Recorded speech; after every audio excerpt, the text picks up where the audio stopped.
31 जनवरी 2024। तीसरा बड़ा कार्यक्रम है। इससे हम लोग की बहुत आशा है कि पूरे बिहार में एक संदेश जाएगा, और मुख्य रूप से संदेश जो हम लोग देना चाहते हैं, यही देना चाहते हैं कि बिहार केवल उनका नहीं है जो जाति संप्रदाय के चश्मों से बिहार को देखते हैं। बिहार उनका भी है जो इनसे ऊपर उठकर बिहार को आगे बढ़ते देखना चाहते हैं, और उद्यमिता की एक क्रांति जिससे हमारे लोगों को पलायन नहीं करना पड़े, इसके लिए प्रयास करना चाहते हैं।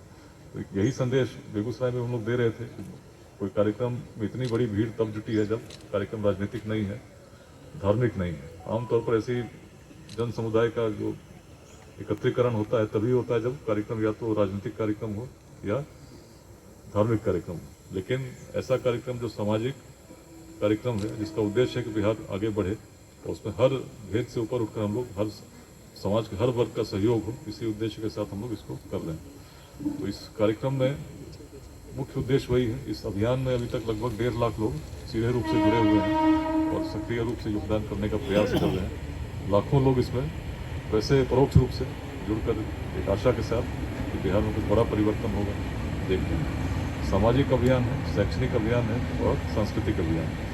उद्देश्य है कि बिहार में लोगों की दृष्टि परिवर्तित हो, युवाओं की भी दृष्टि परिवर्तित हो। आधार हमारा अपना इतिहास बिहार का है, जो बताता है कि कभी हम अत्यंत गौरवशाली रहे थे और छोटे छोटे भेदभाव से ऊपर हम प्राचीन काल से सोचते रहे थे। तो इन्हीं उद्देश्यों को लेकर आज की युवा शक्ति को हम लोग प्रेरित करते हैं।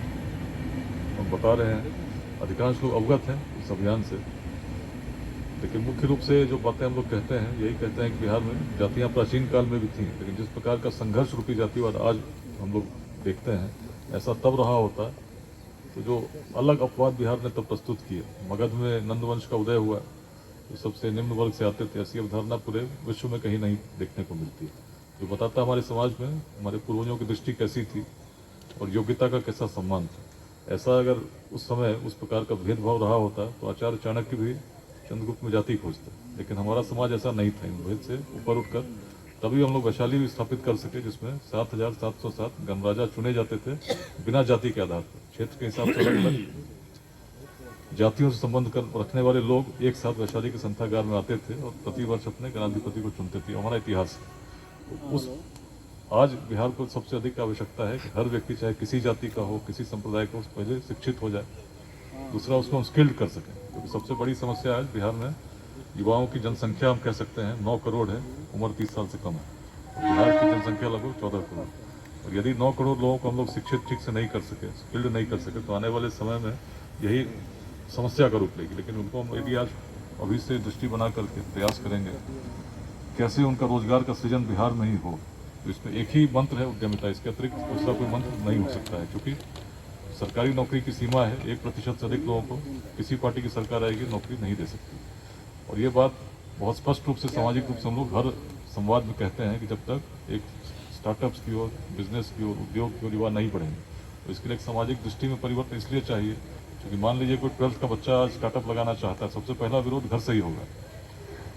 लेकिन यदि ऐसा इकोसिस्टम बन जाए जिसमें जो लोग लगाना चाहते हैं सफल हों और उनकी सफलता दूसरों को प्रेरित करे, तो इसी यही अभियान का एक मुख्य उद्देश्य है। इसी उद्देश्य को लेकर स्टार्टअप समिट, अलग अलग शहरों में बिहार संवाद, दिल्ली में बिहार 2047 विजन कॉन्क्लेव, एक बड़ी क्रांति की आवश्यकता बिहार में है, जिसमें शिक्षा हर व्यक्ति तक पहुँचे, चाहे गरीब हो, किसी वर्ग से आता हो, उसके लिए सभी को मिलकर प्रयास करना हो।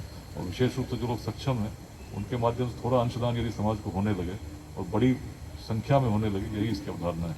और उद्यमिता में मार्गदर्शन, जो युवा आगे बढ़ते हैं स्टार्टअप्स के लिए, तो स्टार्टअप्स में सफलता की संख्या आमतौर पर बड़ी कम होती है।